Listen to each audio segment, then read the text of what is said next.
Hola a todos y bienvenidos a un nuevo capítulo aquí en Sin Spoilear. Me acompaña como siempre Joel Poblete. Hola Joel, ¿cómo estás? Hola Bruno, ¿qué tal? ¿Y cómo está la gente también que nos está viendo y escuchando? Bienvenidos, bienvenidas.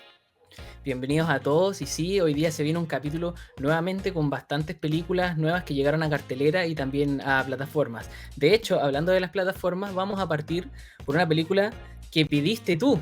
Me habías pedido específicamente para hablar de Perfect Days, que fue una película que estuvo nominada incluso a los Oscars y que estuvo en mi lista de las mejores películas del año. Así que compartimos un amor especial por esta especial película de Wim Wenders, ¿verdad, Joel?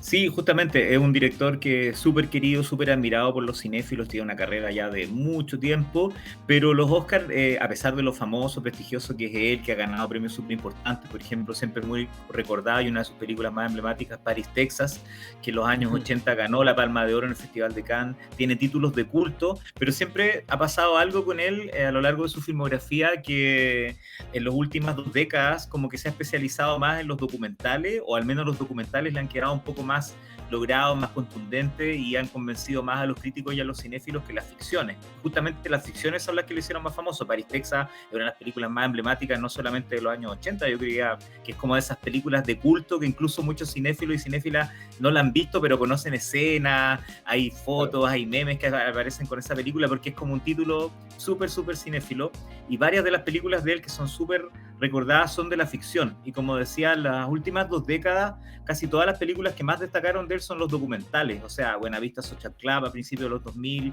el documental Pina sobre Pina Bausch, La Sal de la Tierra sobre la obra del fotógrafo Salgado, justamente. Entonces, pasaba un poco eso y las ficciones no eran tan buenas. Y con esta película le dio el palo al gato en buen chileno porque le gustó a los críticos, le gustó a los cinéfilos, se estrenó mundialmente el año pasado en la competencia del Festival de Cannes y fue como de los títulos de él, del ámbito de la ficción, que han sido más transversales en las últimas 2 décadas y le permitió estar de nuevo nominado al Oscar, porque a diferencia de otros grandes autores que suelen estar siempre nominados con sus películas, Wenders como que nunca ha tenido como un favoritismo, nunca se ha ganado el Oscar de partida. Yo creo que algún día le van a dar un Oscar honorario porque de verdad una figura de culto del cine europeo y del cine de autor en general de las últimas décadas. Pero sí lo habían nominado con los documentales que nombraba, con Buenavista Social Club, con Pina y Ujú. con La Sal de la Tierra. Y ahora volvió a estar nominado y es un granito que esté ahí porque, como digo, es primera vez que lo nominaban con una ficción. Y esta película gustó tanto en el Festival de Cannes, en la competencia, que ganó Mejor Actor, y de ahí estuvo en varias de las listas, incluyendo la tuya, como tú decías, Bruno, de las mejores de lo mejor del año pasado. Una película súper linda, llegó a cartelera, pero ahora que ya salió de cartelera de sala, es bueno destacar que justamente entró hace unos días a la plataforma Movie. Bueno, en realidad no entró hace unos días, entra ahora, en realidad entra el viernes de esta semana y va a estar disponible para la gente que se lo perdió. Quizás, no sé, contar un poco de qué se trata, Bruno, por qué te gustó a ti en particular, qué te llamó la atención de la película. Me llamó en particular la atención la simpleza que presenta y de lo cotidiano, porque como se ve en el avance que estamos viendo ahí, es una película bien sencilla, bien íntima de este personaje que se dedica a limpiar baños y empiezan a ocurrir ciertas situaciones, pero son situaciones muy cotidianas del propio del día a día, dentro de su rutina la verdad es que es una película que quizás para algunos puede ser una película bastante sencilla, bastante como, oh, no pasa nada, pero en realidad esas pequeñas cosas que pasan son las que hacen especial la película. Me gusta mucho el ambiente donde se desarrolla, ver cómo llega a su casa, cómo arregla sus plantitas, como los otros personajes que como que le pidan ayuda, como que es muy como bonita de ver y como agradable. Es como un paseo de visitar unas semanas a esta persona, qué es lo que hace en su día a día y es muy sencilla. Es como satisfactoria esa sencillez que presenta. Vivir el día a día, es casi como un documental incluso hasta cierto punto. Y ver a la ciudad, yo creo que la ciudad como un personaje porque él está en su camioneta y me gusta como ese tipo de relación en que la ciudad se vuelve como un personaje más, como también hablamos en Robot Dreams hace una semana, que también ahí como en mi amigo Robot, la ciudad era muy importante por la música que traía, por lo que ofrece para el personaje también estando ahí y su soledad. Entonces, no sé, es una película bien bonita. Y yo de este director solamente había visto justamente Paris, Texas. Entonces, ya esta es otra segunda película que me gusta harto de este director y me gustaría seguir investigando. No he tenido la oportunidad de ver todas las que mencionas, pero me dejó con muy buen sabor de boca y es una película muy bonita. ¿A ti qué te pareció? También me encantó todo lo que tú dices, es un muy buen resumen de la película y un muy buen resumen de la filmografía de él. Él se ha hecho famoso, siempre ha sido muy conocido por mostrar distintas realidades, distintos países, o sea, Buenavista Social Club mostraba La Habana, Cuba, en Pina estaba en su propia Alemania, por supuesto, en La Sal de la Tierra iba a distintos lugares fuera del continente europeo, eso era interesante, y ya tenía un interés en particular por Japón y por lo oriental en un documental muy famoso de él que también a veces estuvo hace poco en Movie y a veces está en algunas plataformas disponibles, que es Tokyo Ga, que es súper interesante, que ahí indaga un poco sobre en el cine de uno de los grandes maestros japoneses que es Ozu. Entonces ahí hay una conexión con lo japonés. Y esta cosa media minimalista que tiene Días Perfectos, Perfect Days, justamente encaja súper bien con lo que a él le interesa. Y también rescatar que, como decía antes, en los documentales donde más se ha lucido en las últimas 2 décadas, y esta película, siendo una ficción, tiene mucho documental, así que quizás por ahí también está el link. De hecho, acá en Chile se mostró el año pasado en el Festival FIDOX, que es un festival de documentales, a pesar de que es una ficción, porque justamente hay un actor interpretando un personaje, pero todas las realidades con las que se va encontrando en su cotidianidad, la gente que encuentra en el camino, los lugares donde va, hay como una mirada documental. Por lo tanto, igual hay una conexión interesante ahí entre la ficción y el documental que le da algo bien especial, como súper entrañable, muy minimalista, como digo, y una de las cosas que siempre ha destacado más en el cine de él es el uso de la banda sonora. El soundtrack, bueno, para un soundtrack hasta el día de hoy súper recordado de Ray Cooder. Otra de mis películas favoritas de Wenders, que es Las Alas del Deseo. Es increíble esa película, una de mis películas favoritas de la vida, de los años 80. Después se hizo una versión gringa con Nicolas Cage, ya que estaba hablando la semana pasada de Nicolas Cage, justamente, que no le llegó ni a los talones, por supuesto, al original. Y esa película también tiene un soundtrack increíble. Él siempre se ha preocupado mucho, Buenavista Social Club, para qué decir, se convirtió en un hito justamente la banda sonora de ese documental. Y aquí en Perfect Days el protagonista va escuchando de manera también, como él vive una vida muy analógica, podríamos decir análoga, y no es muy moderno ni tecnologizado que digamos, él va escuchando sus cassettes con las grabaciones y el soundtrack es súper como imposible resistirse a esas canciones, así que eso también le da un sabor especial a la película. Es verdad. De hecho, ahora que mencionas la película de Las Alas del Deseo, dijiste, he visto el póster y me llama mucho la atención, pero ¿cuál es el remake de Nicolas Cage? Si es que creo saber el remake que se hizo después, ¿cómo se llamaba? Acá en Chile le pusieron Un Ángel Enamorado. Es que lo que pasa es que se hizo famosa esa película en los 90. Sí. Exacto. Y la película es de los 80, pero el remake con Nicolas Cage, que era con Meg Ryan, es claro, noventero. Y la gracia de esa película que marcó a muchas generaciones y que acá en Chile no se dio en esos momentos porque estábamos en dictadura, las películas se demoraban más en llegar y la gente se la conseguía pirata en video. Y después incluso se estrenó en Argentina y la gente viajaba a Argentina a verla. Y después se vino a estrenar recién como a principios de los 90. Yo ahí la vi en cine. Y es una película que me marcó y marcó a muchas de mi generación y las generaciones posteriores por la visión de la vida, porque cuando se filmó y de hecho ahí ya había ganado un premio en el Festival de Cannes, justamente creo que fue mejor dirección con esa película en la competencia, y ahí él muestra cómo era el Berlín antes de que se cayera el muro. Todavía estaban divididos los dos Berlines y en esos momentos la película te cuenta la perspectiva de Los Ángeles. Los Ángeles sobrevuelan todo Berlín, los dos lados de Berlín, y se van metiendo en la mente de las personas, y uno de estos dos ángeles, sin spoilear por supuesto, solamente punto de partida, se va a empezar a interesar en la vida de los seres humanos, incluso en la posibilidad de llegar a ser como los humanos. Y ahí pasan muchas cosas y es una película de verdad increíble en términos visuales, la narrativa, la banda sonora. Marcó un hito, como digo. Después hizo una segunda parte, el propio Wenders, Tan lejos, tan cerca, que fue también muy conocida, pero claro, la original es la mejor. Así que ese remake o esa versión gringa con Nicolas Cage no le resto méritos, que igual tiene algunas cosas bonitas, pero claro, la gracia de la película original es que transcurría en Berlín, había todo un contexto sociopolítico. En cambio, la versión gringa transcurre en Los Ángeles, California. Claro, no, sí se nota. Sí, de hecho, la película de Nicolas Cage se recuerda mucho también por el soundtrack de la canción de Goo Goo Dolls, Iris, que está más trillada, pero un buen tema. Bueno, No, y la canción, sobre todo la canción de Alanis También, Morissette, que tenía, también era muy sí, conocida en el soundtrack. Sí, el soundtrack sí, fue súper grande famoso, Alanis sí. Morissette, a mí me gusta.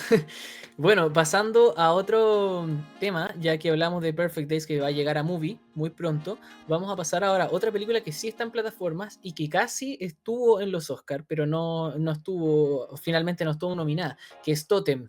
Está en Netflix y claro, esta película es bastante intimista también, al igual que Perfect Days, sin embargo la historia es bien distinta. A ti, Joel, ¿puedes contarnos más o menos un contexto de esta película? ¿Qué te pareció la historia?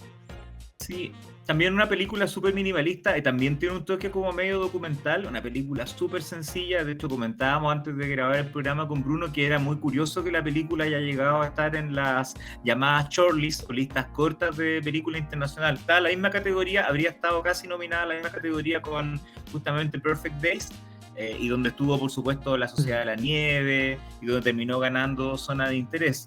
Y es curioso porque es una película súper pequeñita, muy intimista, muy cotidiana. Es una familia que se va a juntar a celebrar, a hacer una fiesta de cumpleaños.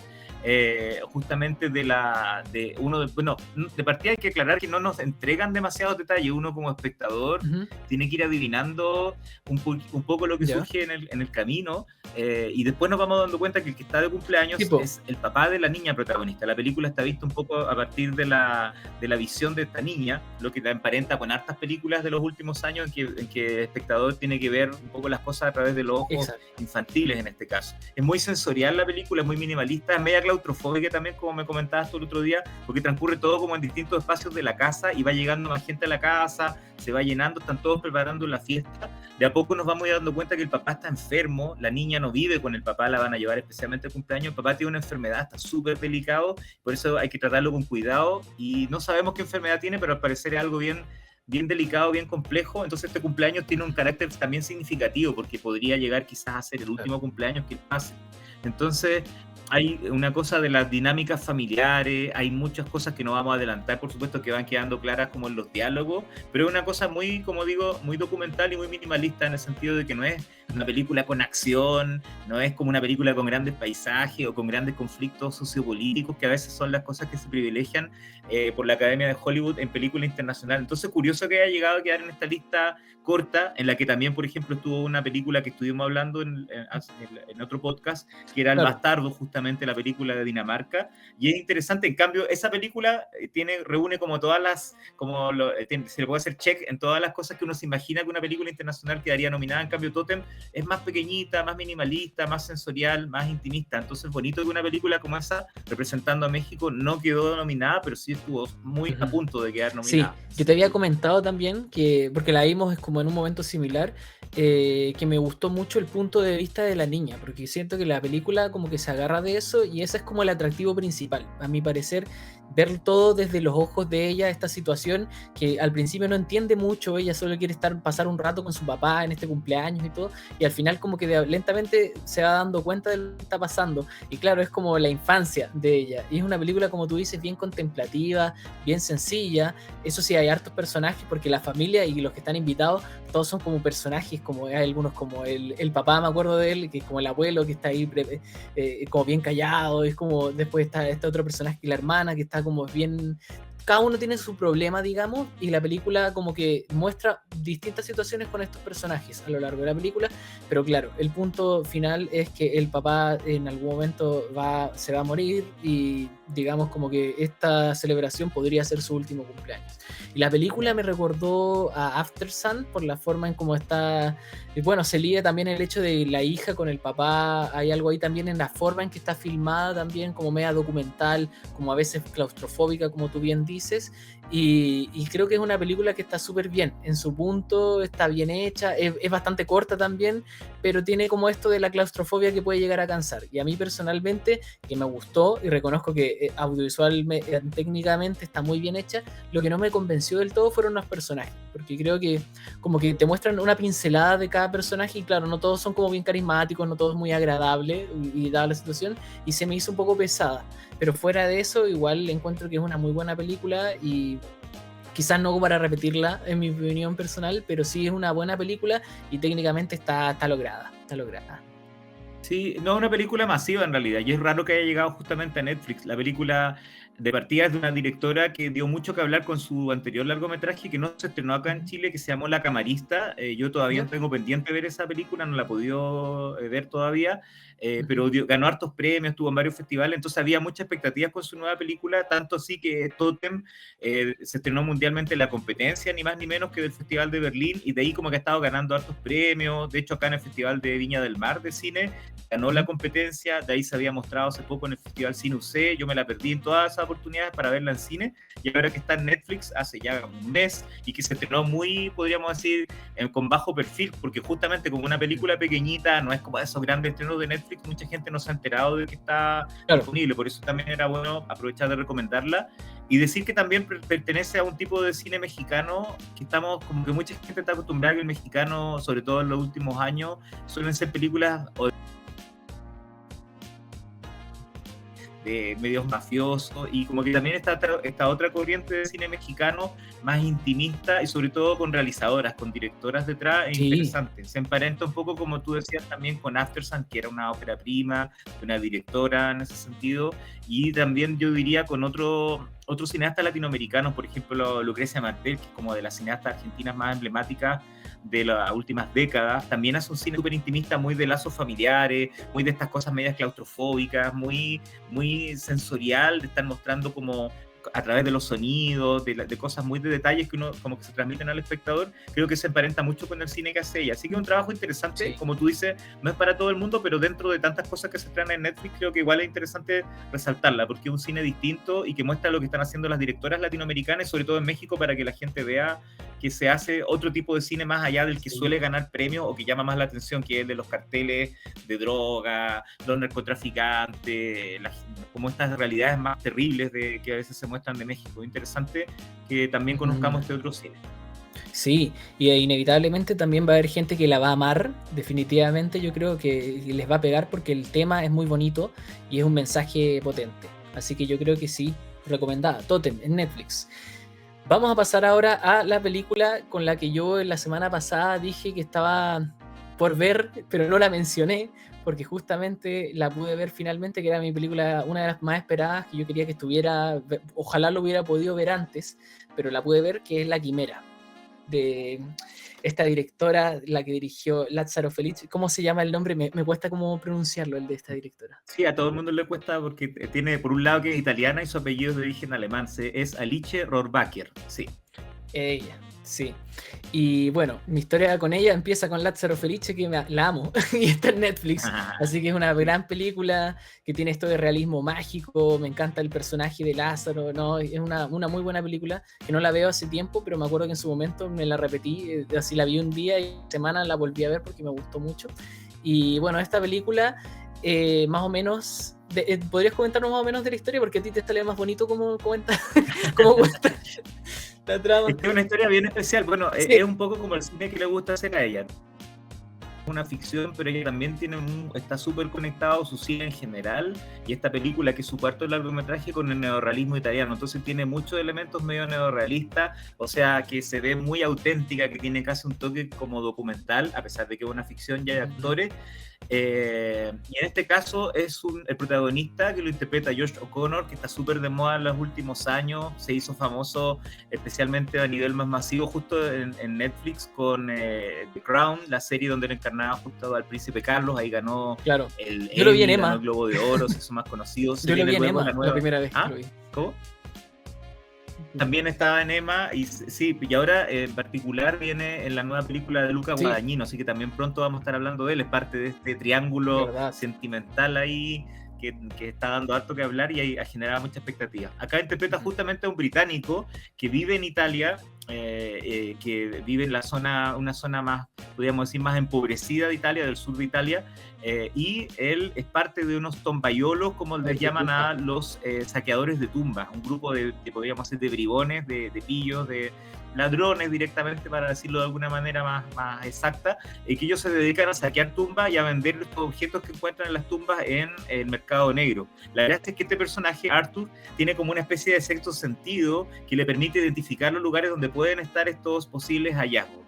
pero él también tiene un rollo sentimental que no vamos a ampliar mucho acá porque es mejor verlo directamente, y que lo hace justamente reaccionar de una manera distinta a los personajes que va encontrando. Por ahí está Isabella Rossellini, la gran recordada actriz italiana, que además de ser un ícono del cine italiano por sí misma, ella también es la hija de Roberto Rossellini, uno de los grandes nombres del cine italiano y además del neorrealismo. Por lo tanto, ahí también hay un puente entre el clasicismo, el clásico neorrealismo italiano y el cine moderno, que es una de las cosas bonitas que tiene el cine de esta directora, y que por eso también mucha gente, hay que decirlo, Italia tiene una gran tradición de cine, que justamente el neorrealismo italiano, Vittorio De Sica, Rossellini, etcétera, etcétera, y después en los años 60 y 70 todos los grandes nombres, Fellini. Pasolini, Fellini, Bertolucci, Antonioni, justamente, pero como que muchos se quejaban que en las últimas décadas el cine italiano no estaba al mismo nivel que antes, y algunos de los nombres que han hecho resurgir el cine italiano en los últimos años, Sorrentino, Guadagnino, se ha unido el nombre de ella, que además es directora, y no han sido tantas las directoras importantes del cine italiano.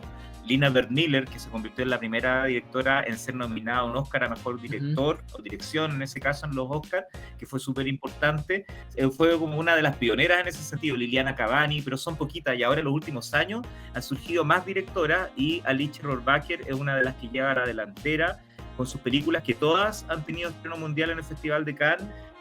Lazzaro Felice justamente se ganó el premio a Mejor Guión en su momento.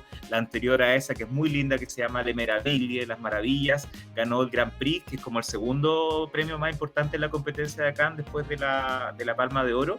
Entonces es muy bonito el cine que hace ella, como esta conexión entre el pasado y el presente, siempre mostrando a la gente como más humilde, los campesinos, a veces el mundo rural, y mostrando sobre todo como la transición de Italia y del mundo, como esta gente que pertenece a una forma de ser está teniendo que adaptarse a la modernidad, a la contaminación, a las grandes industrias, a cómo se manejan los dineros, las finanzas. Eso siempre muestra ella en su cine, y acá en La Quimera lo hace súper bien. Qué bueno que te gustó. Sí. No sé si quieres comentar más cosas de la película, que es bien especial. Claro. No es masiva, hay que aclararlo, no es para todos los gustos. Hay gente que quizás la va a encontrar, no va a enganchar, gente que quizás la encontrará aburrida. A mí me gustó mucho y es de mis películas Qué bueno que te favoritas haya del año gustado pasado. tanto. Me acuerdo que me habías mencionado que te había gustado harto, pero no recordaba que era como de tus favoritas también del año pasado.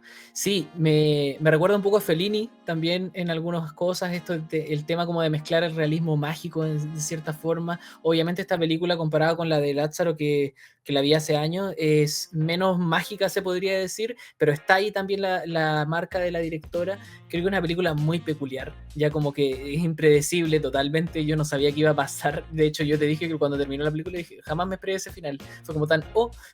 Entonces es una película que se puede llegar a la interpretación también. No es todo muy exacto. Hay mucho que se puede como sacar del significado a través de las reliquias, la antigüedad, el pasado, la misma Italia, el personaje Italia, que me gusta mucho en la película, fue un personaje que me gustó mucho también. Es muy interesante la película, creo que como tú dices también no es para todos, pero creo que para los que siguen a esta directora o que han visto también el cortometraje que está en Disney, que no lo he podido ver todavía, Le Pupil creo que se llama, que quiero verlo también, les va a gustar, yo creo, que esta película, que a mí me gustó harto también. No la amé tanto como Lázaro Felice, pero igual creo que es una muy buena película, y sí, definitivamente recomendable totalmente, sobre todo a los que les gusta el cine y han seguido también la carrera de esta directora. Es una película que, a pesar de que al principio como que puede costar un poco, le cuesta un poco partir, por lo menos a mí enganchar al principio, a medida que van pasando ciertos sucesos ya me suelto y me entregué completamente a la historia, y sí sorprende, y tiene todos estos temas interesantes, bien como distintos. De hecho tú me habías comentado después de verla que era una película que te querías digerirla más, como que no tenías un veredicto, y eso a mí me encanta justamente. Yo ya la he visto 2 veces, la había visto el año pasado cuando se estrenó en Chile en el Festival de Valdivia, la habían dado ahora en el Cine UC en el verano, no la vi ahí, y la fui a ver ahora en la Van Premier, donde tú también estabas, en el Centro Arte de Alameda, que hay que pasar a aprovechar de pasar el dato que está distribuyendo la película, o sea, se puede ver en el Centro Arte de Alameda, pero también algunas multisalas, la Cineteca Nacional se va a ver, entonces como que hay distintas partes donde poder verla, y también en otros lugares fuera de Santiago, que eso es lo bueno, que también este tipo de cine más de autor pueda llegar a región y no solo se quede en la capital. Y yo destaco justamente eso, que no es una película que te quede todo claro de inmediato, y a mí, que yo ya la he visto 2 veces, la vería igual una tercera vez, porque hay muchos detalles que voy descubriendo, hay cosas que uno no puede decir determinadamente, que es blanco o es negro, una película muy para conversar, para entender Sí, distintas cosas. Como tú decías, está presente igual el realismo mágico, hay elementos fantásticos, entonces tiene elementos súper realistas, tiene elementos fantásticos, tiene cosas que no exacto. entiendes si están pasando en el pasado, en el presente o es imaginación. Entonces eso yo lo encuentro súper rescatable y también que es súper italiana la película en su esencia, pero justo los dos actores y personajes que no son realmente italianos, como que destacan en ese sentido. El personaje de Josh O'Connor es un británico y él es un actor británico, Arthur, el protagonista, y el personaje que tú decías de Italia, que es como un personaje súper naif, como ingenuo, como puro, lo interpreta una actriz brasileña, entonces es interesante. Y todos los otros son italianos, incluyendo la Sí. hermana actriz que ha salido en varias películas conocidas, la hermana de la directora, Alba Rohrwacher, que también la hemos visto en varios otros títulos conocidos. Entonces es bien interesante y aprovecho de pasar el dato igual que para quienes quieran conocer a esta directora, como tú contabas, Le Pupille, que estuvo nominada el año pasado al Oscar de Mejor Cortometraje, que es súper bonita y que es una buena forma de acercarse a su cine porque dura un poquito más de media hora nomás, como tú contabas, está en Disney y además está en Netflix, como dijimos, Lázaro Felice, y las dos primeras películas de ella, para quienes tengan la plataforma Movie, están ahí, Corpo Celeste y Le Meraviglie, donde sale Mónica Bellucci, porque ella trabajaba antes con actrices famosas como pasa aquí con Isabella Rossellini, que les da un rol muy en particular. Y tiene esa cosa del mundo, siempre mostrar esto, no la Italia glamorosa, no la Italia como que la gente asocia con lo refinado, lo elegante, o la Italia de postal, así súper linda, Roma, Venecia o Florencia, siempre son estos lugares como más empobrecidos, gente de origen obrero, campesino. Es interesante que muestre ese otro mundo y eso la emparenta junto con Fellini o la emparenta también con lo que hacía Pasolini en los años 60 y 70. Incluso la película Le Meraviglie, la protagonista, ahí que también es una adolescente, se Mm. llama Gelsomina, que es el personaje famoso de la película La Strada Fellini. Entonces ella siempre hace estas conexiones con el pasado. Y lo último que agrego, porque podría hablar mucho rato de la película, porque me encantó, pero obviamente hay más temas que conversar, es que en las películas anteriores, y también en Lázaro Felice también, y en Le Pupille, los protagonistas siempre son niños o adolescentes o gente joven, y Claro, aquí por primera vez en La Quimera, a pesar de que hay niños también presentes y adolescentes en el somos adultos. argumento, los protagonistas son más adultos, y eso también creo que le da una señal Sí, distinta a su sí, es cine. verdad. Completamente de acuerdo con todo lo que dices. Así que por favor vean La Quimera, ojalá en Centro Arte Alameda, que está muy bueno. Y las otras películas también, como mencionas, en plataforma. Aprovechen que van a encontrar a una directora que vale la pena. Así que pasando a otro tema completamente distinto, vamos a pasar ahora a una saga, que es la saga de Ghostbusters, Los Cazafantasmas, y me vas a comentar un poquito de esta película nueva que llega que se llama Los Cazafantasmas, Apocalipsis Fantasma. Pero antes de que me cuentes de Apocalipsis Sí. Fantasma, yo voy a dar mi opinión de la original, de 1984. En 1984, ¿verdad? Sí, que este año va a Sí, cumplir 40 años. y Increíble cómo pasa el aniversario tiempo. también esta película, así que vale la pena comentarla. Que es la primera película de los Cazafantasmas, que honestamente es la única película que he visto de la saga.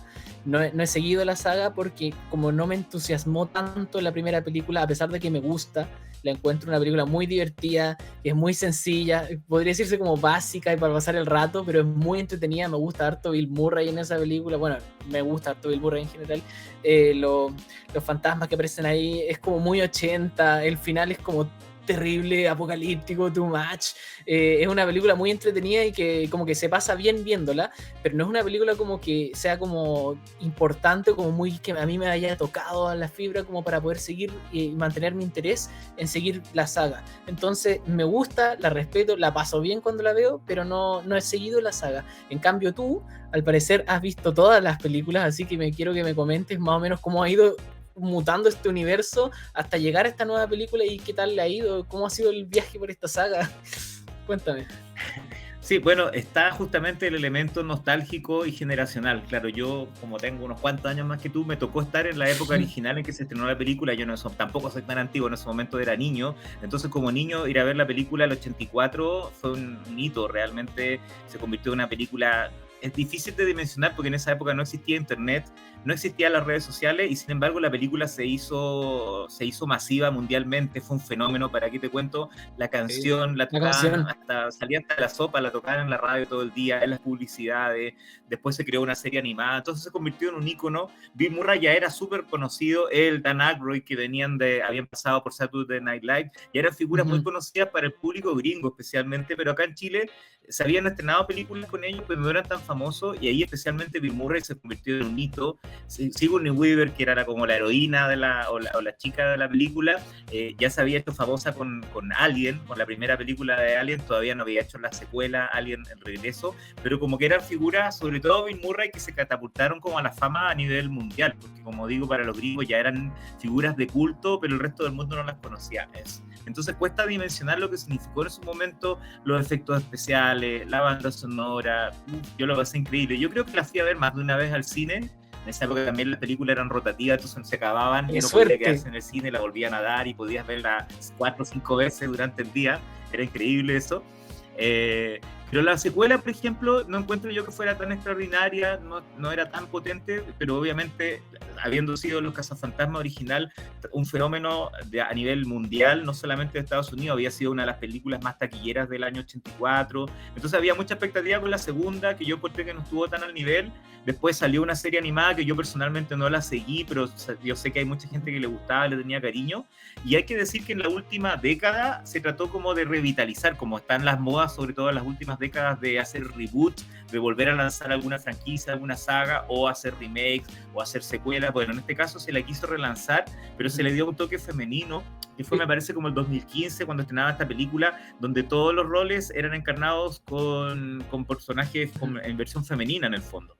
Y que mucha gente la trató pésimo, hay gente que le cargó, ahí también hay que decir, y es un tema aparte que pasa siempre con ciertas sagas que ha ocurrido en los últimos años, y hay varios ejemplos que seguramente sí se te pueden ocurrir, que han sido atacados, sobre todo los superhéroes. Cuando aparecen las películas con superhéroes femeninos, muchas veces la gente las trolea o las ataca en redes sociales, y suelen ser justo usuarios que están en contra y que demuestran que tienen una visión súper machista de las cosas, que no puede haber poco menos que una superheroína. Pasó lo mismo, yo creo, que con los Cazafantasmas en versión femenina, porque la película yo la encontré súper entretenida, chistosa, no me pareció al nivel de la primera, pero creo que se tomó con mucho humor esto, y sin embargo las trolearon mucho en redes sociales, la gente la atacó bastante, los críticos tampoco fueron muy bien receptivos, entonces no se logró quizás reimpulsar un poco esta saga como se esperaba en su momento. Estaba dirigida por Paul Feig, que yo creo que hay algunas películas que le han quedado súper entretenidas, por ejemplo esa Spy, que con Melissa McCarthy, yo la encontré muy chistosa como sátira del género de espía. Entonces yo lo encuentro un director muy talentoso, y creo que supo en estas Casas Fantasmas como que recuperar de buena manera la franquicia, pero lamentablemente la crítica y los cinéfilos como que no la trataron muy bien. No engancharon. Sí, entonces podría haber quedado media muerta la saga, y sin embargo hace 3 años se relanzó en un momento un poco complicado, estábamos en pandemia, quizás no tuvo la repercusión que se esperaba. Yo creo que esperaban que fuera que fuera un suceso millonario, justamente esta nueva Casa Fantasma que revitaliza y reimpulsa la saga, y sin embargo, como se estrena todavía en pandemia, que en algunos lugares los cines todavía estaban cerrados, o la gente todavía no estaba yendo tanto al cine, como que finalmente esta Casa Fantasma legado como que no fue tan fuerte la repercusión como se esperaba, pero a mí personalmente la encontré súper entretenida. Recurría como podríamos decir, a la nostalgia, justamente de volver a contarnos una historia, porque había una conexión, que los personajes estaban conectados con uno de los ex cazafantasmas, entonces había una cosa ahí nostálgica, a pesar de que los protagonistas eran otros, y sin spoilear también, por supuesto, los protagonistas de la original, que ya están más... los años pasan y se nota mucho en su cuerpo, en su cara y todo, pero aparecían, pero más como personajes secundarios, ¿ya? Y funcionaba, era entrañable, entretenida, pero transcurría ya no en la ciudad de Nueva York, que uno asocia justamente con los cazafantasmas, sino que estaba en otra zona de Estados Unidos. Entonces como que funcionó, la crítica la trató ahí, como que no pasó tanto, pero yo encontré que cumplió, porque podría haber sido un bodrio. Hay varios ejemplos que también se nos pueden ocurrir de reboots, de películas que tratan de reimpulsar y que no funcionan. Por ejemplo, el año pasado sin ir más lejos, Sí. la secuela de Exorcista, de la que quizás por ahí podemos comentar un poco. Yo encontré que funcionó pésimo, claramente querían reimpulsarla para hacer nuevas películas y creo que ese proyecto quedó ahí en stand-by. En cambio, con estos Cazafantasmas yo encuentro que cumplieron bastante más decentemente Ahora que que en otras mencionas sagas. muy punto aparte, pero estas sagas que no funcionaron, me acordé de La momia de Tom Cruise. Eso no funcionó. Esa fue Oh, una que no verdad. funcionó, pero por nada del mundo, pero a nadie le gustó, horrible, 0% Rotten Tomatoes, no se hizo más, no me acuerdo de eso.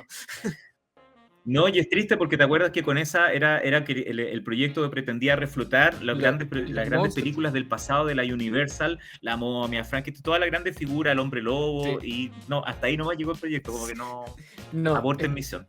así fue como, cabros, esto no prendió.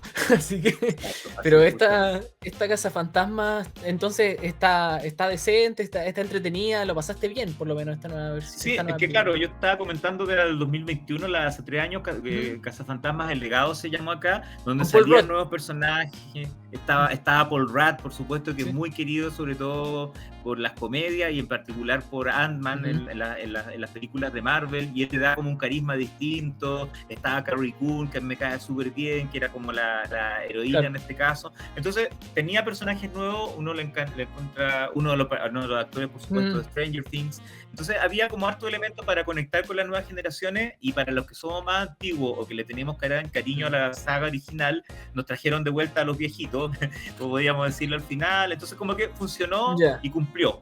Para mí no fue un bodrio, no fue una película que no funcionara bien y aprovechaba bien este aspecto nostálgico. Más encima había un buen director detrás que yo lo encuentro interesante, que es Jason Reitman, que obviamente es hijo de Ivan Reitman, que tenía como justamente el nombre vinculado a la saga original. Entonces había Ujú. toda una continuidad, que es lo que también tratan de recuperar con esta película que se estrena esta semana, que como tú decías al principio es Cazafantasmas, Apocalipsis Fantasma, y que sin adelantar demasiado, porque se va a Ujú. estrenar recién este jueves, yo la pude ver ya y la encontré muy entretenida. Creo que nuevamente acentúan lo de nostálgico, pero muy bien hecho, porque logran esto que se está tratando de hacer en los últimos años con harta franquicia, incluyendo Star Wars, de juntar a los antiguos con los nuevos personajes, y no siempre eso funciona. Hay varios ejemplos también de películas en las que yo encuentro que no se dio totalmente eso, y aquí funciona súper bien, porque a diferencia de la película anterior, vuelven los cazafantasmas de la original, pero tienen más participación, ya no son tan personajes secundarios. Bill Murray sí hay que decir que aparece menos, porque obviamente debe cobrar más caro y es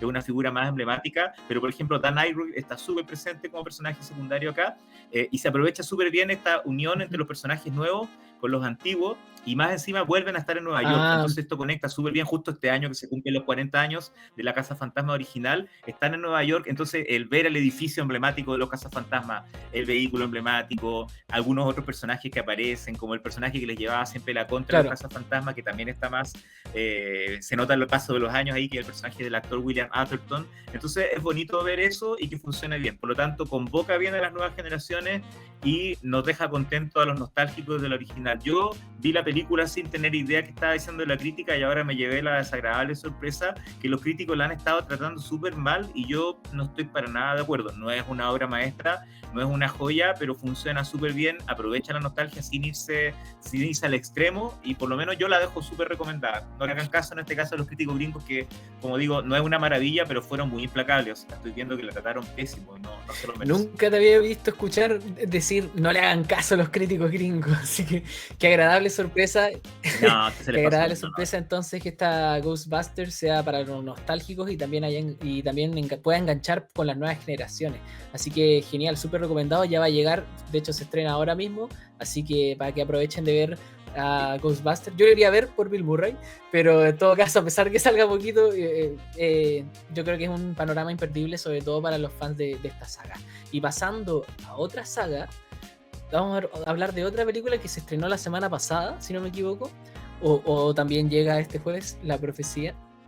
La primera profecía. La primera profecía sí llegó la La semana primera pasada. Sí, se estrenó la profecía. semana pasada. Sí, esta saga yo también, al igual que los Cazafantasmas, como que no la he visto completa, sin embargo he visto más películas de la profecía, y yo me refiero a la saga original que salieron las películas en los 70, si no me equivoco, ¿verdad? Son Sí, la setenteras. original es del año 76 y fue un hito también. Sí, De hecho, yo creo que tú has visto más que yo, porque tú viste la tercera y yo, por ejemplo, no he visto nunca la tercera parte con Sam Neill. con Sam Neill. Sí, no la he visto esa. Sí, he visto las tres primeras y puedo decir que la primera es la que yo recuerdo, que es la que encontré muy buena. Hay escenas que de verdad que se quedaron en mi mente, por ejemplo, esta de la profesora que sal... No, hay escenas que recuerdo hasta el día de hoy, creo que es una película que sí genera miedo. Me acuerdo del soundtrack, de repente como que había toda una calma y de repente había unos ruidos así como... No, es muy memorable, es una película donde las muertes son memorables, la historia es terrorífica. Y creo que después de esa primera película, la segunda como que siento un bajón en la calidad, como que ya, de hecho, no me acuerdo de muchas situaciones, y la tercera lo mismo. Entonces no seguí la saga de la profecía, entonces no sé a qué va esta primera profecía, si sigue la historia, si es una precuela. Cuéntanos un poco, Joel, y qué te pareció también a ti la película. Sí, bueno, aprovecho también, ya que estabas hablando tú del original, de comentar mi historial personal, así como con Ghostbusters. Yo no Uh-huh. soy tan antiguo como para haber alcanzado a ver la profecía original en los cines, porque era para mayores. Yo había nacido ya, pero todavía era muy chico. Entonces la vine a ver en la tele y también no te explico y no le explico a la gente que no está viendo, escuchando, lo que fue en su momento cuando la dieron en la televisión. Creo que la dieron como en TVN.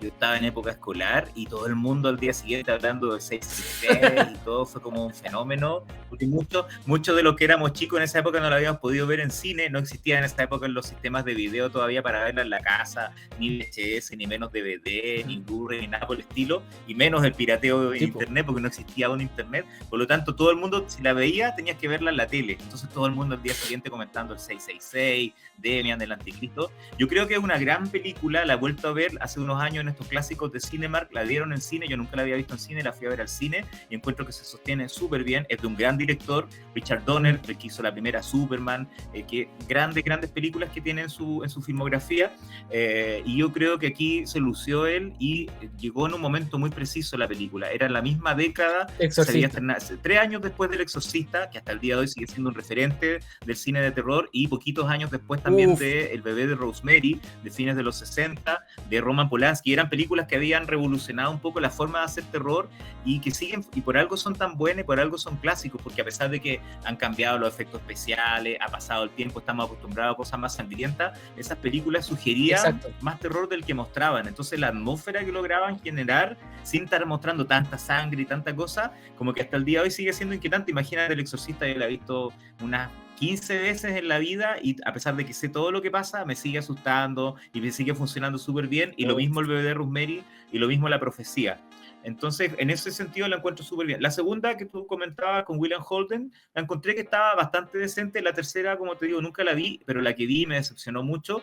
El 2000, 2006. ¿cuándo habrá sido? Creo que se estaban cumpliendo. Sí, eso fue cuando se estaban cumpliendo justamente 30 años de la profecía original. Hicieron un remake. Yo lo fui a ver en esos momentos, me tocó comentarla, hacer la crítica de la película y lo encontré súper decepcionante. No es un bodrio, no es una porquería de película, pero la verdad la encontré súper floja. Tenía buen elenco, estaba Julia Stiles, estaba Lee Schreiber. Llamaron como para hacer el personaje como más diabólico a la Mia Farrow, que además todos la asociamos Obvio. justamente como la Sí. protagonista del bebé de Rosemary. Entonces era convocar a alguien de un clásico de terror para un Oh, remake qué de una loco. película de terror clásica y no funcionó la película. Y tenía casi la misma escena, no era calcado todo, pero era la misma historia. Entonces yo encontré que para eso mejor reestrenaban en el cine la profecía original. Y lo bueno de esta que vamos a comentar ahora, cortito, es que se estrenó, que ya está en cines. Yo no le tenía ninguna fe, debo reconocerlo por lo mismo, porque dije, se están aprovechando, esta es una precuela, y como ya decía antes, el año El pasado tuvimos exorcista. la pésima experiencia de la secuela del Exorcista, que la encontré súper olvidable, pero en este caso es una buena precuela que nos cuenta cómo, sin spoilear tampoco, pero claramente como lo dice el tráiler, va a desembocar un poco en de dónde sale Demian, el personaje que conocemos en la primera profecía del 76, que es esta guagua que nace en Roma, que un diplomático estadounidense, el embajador de Estados Unidos en Italia, en Roma en este caso, porque fallece la guagua que estaban esperando, le pasan esta otra guagua en el hospital y él sin chistar dice, ya, ok, y después la guagua resulta ser el anticristo.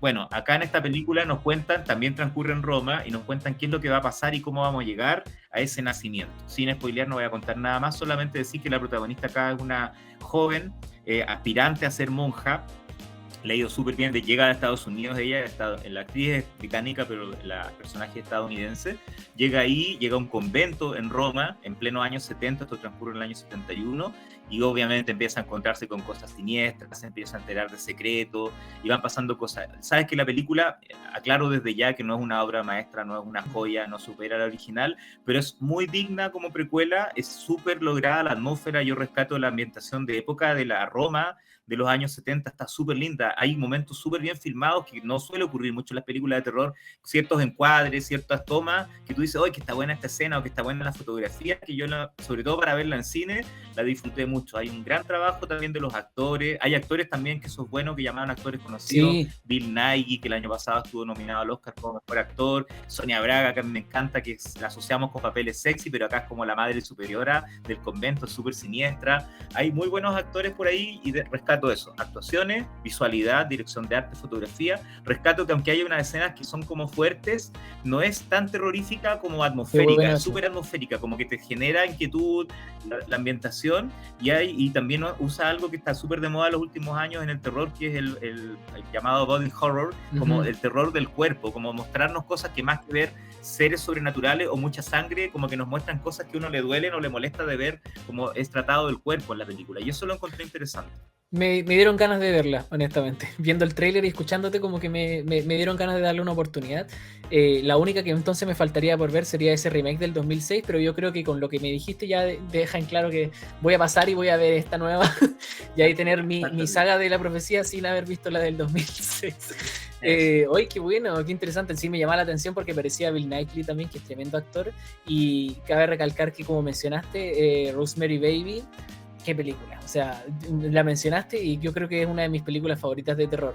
Sí o sí, top 3 de mis favoritas de terror de todos los tiempos. Así que aprovechen de ver La Profecía, que ahora está en cines, esta precuela, la primera profecía, y ojalá les guste, porque con lo que tú me cuentas me dieron ganas y yo creo que voy a ir a verla.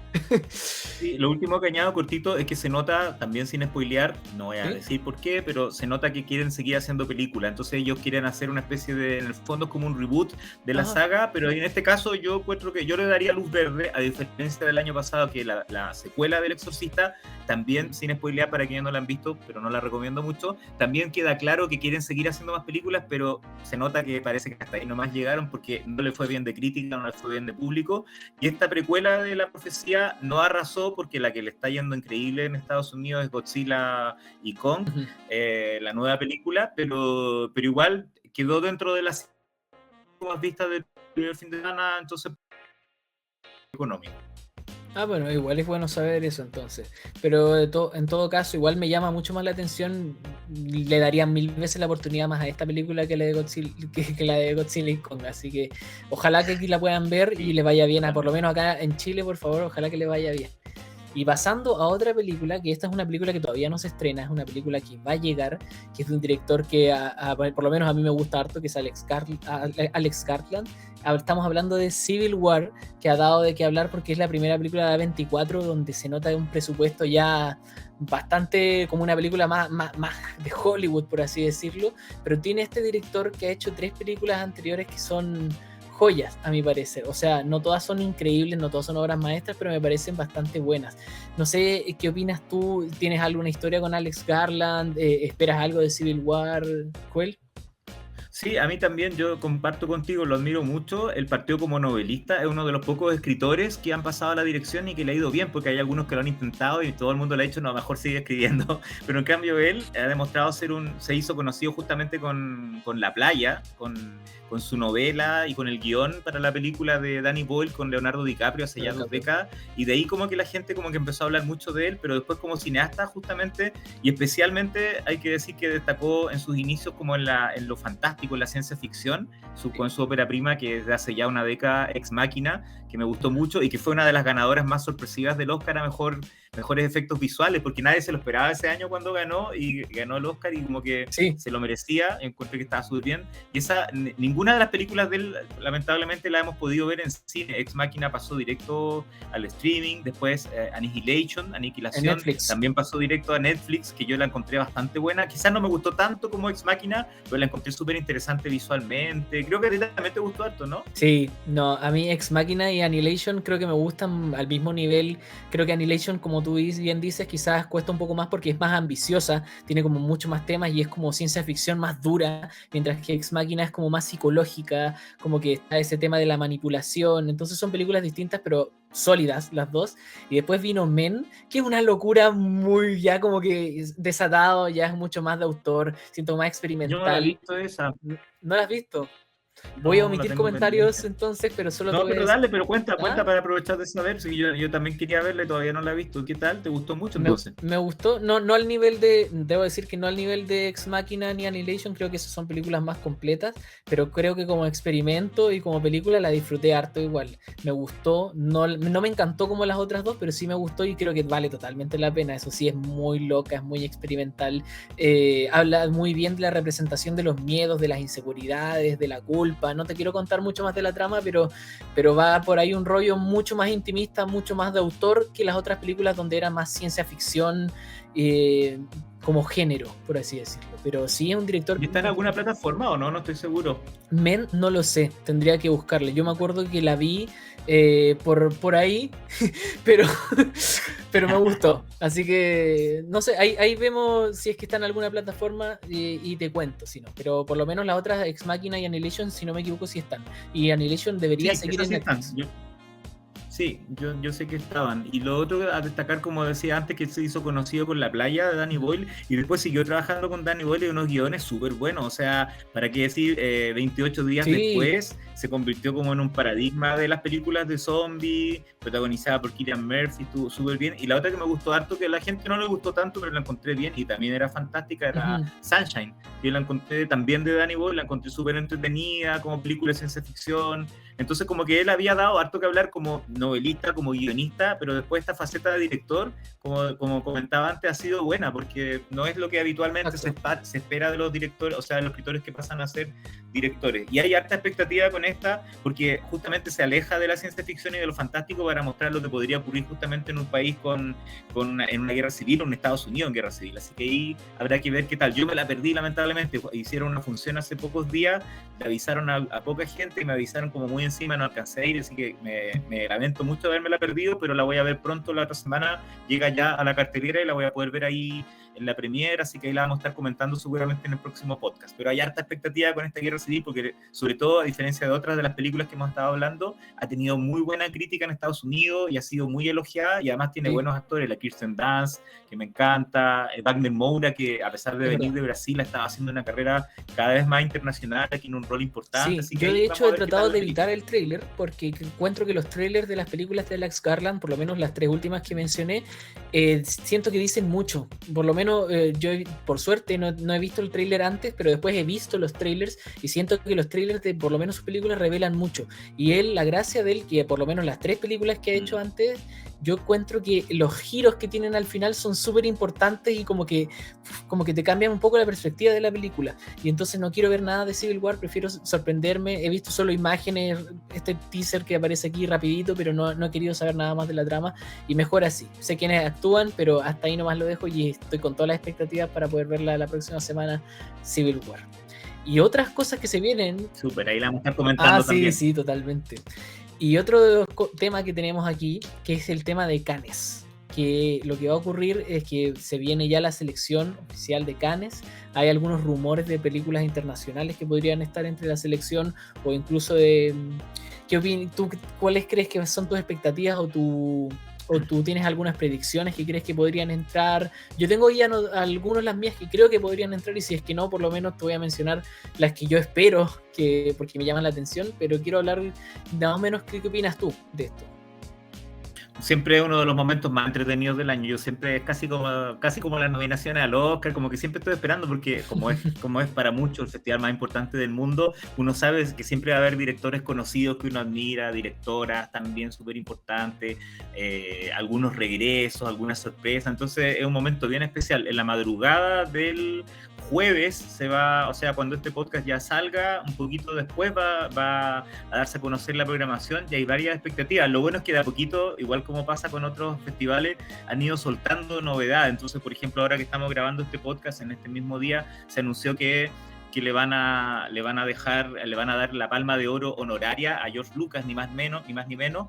Y se confirmó también que en la competencia, como muchos estaban prediciendo, yo creo que tú también lo ibas a predecir y yo también lo iba a decir, era que iba a estar probablemente la esperadísima película, una de las películas más esperadas del año, de los últimos años, el regreso de Francis Ford Coppola con su proyecto Megalópolis, que él lleva preparando hace más desde los años 80 que él quería filmar esta película, que estaba preparando esta historia, y muchos piensan, y él mismo lo ha dado a entender, que podría quizás ser, como ya tiene unos cuantos años, podría ser su último largometraje, su última película.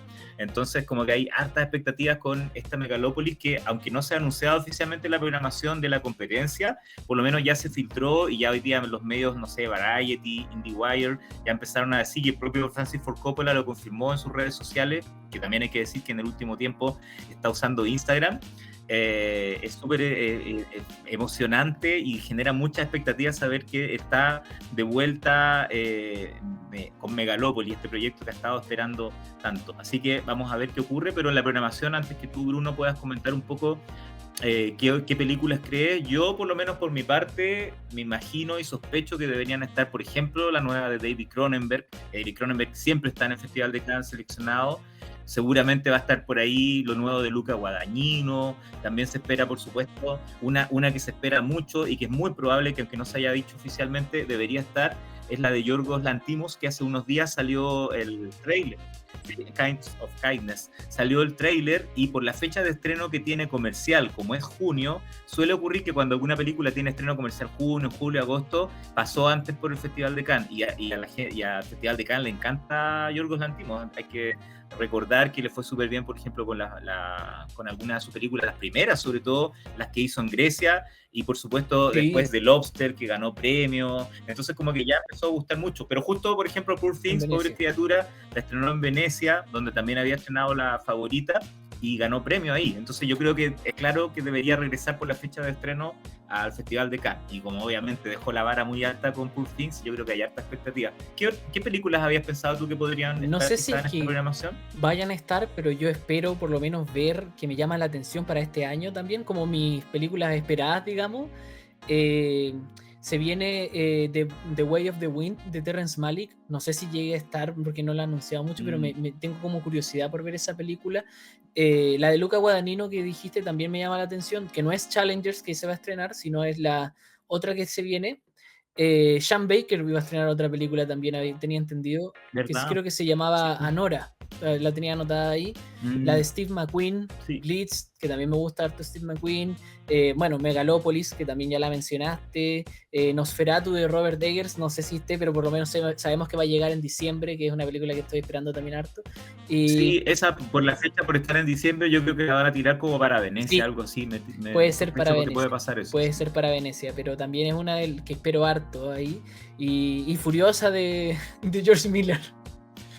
Esas serían como las que quiero ver. No sé si por ahí estarán, pero quién sabe. Y Kind of Katniss. Yo creo que sí. Yo creo que por la fecha Furiosa va a estar. Es muy probable que esté, porque la anterior Mad Max Fury Road la estrenó en el Festival de Cannes y causó un impacto ahí. Desde ahí ya no dejó de hablar la gente de esa película.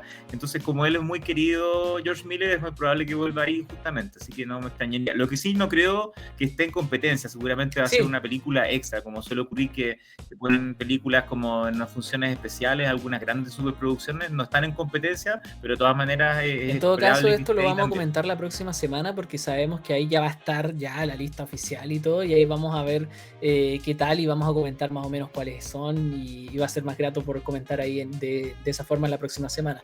También otros temas que vamos a hablar la próxima semana, ya cerrando digamos este capítulo de este podcast, vamos a comentar el tráiler de Joker, que debería estar estrenándose en este momento de hecho, pero lo vamos a comentar también, y quizás otros trailers como el de Maxine, que salió hace poco también, y El Planeta de los Simios, que creo que pronto se va a estrenar, así que probablemente comentemos trailers, además de las películas que se vienen para Cannes. Así que eso, creo que esto ha sido todo el capítulo. Espero que lo hayas disfrutado harto, Joel. Yo lo pasé muy bien conversando de nuevo. Siempre es entretenido conversar de cine contigo, así que se agradece.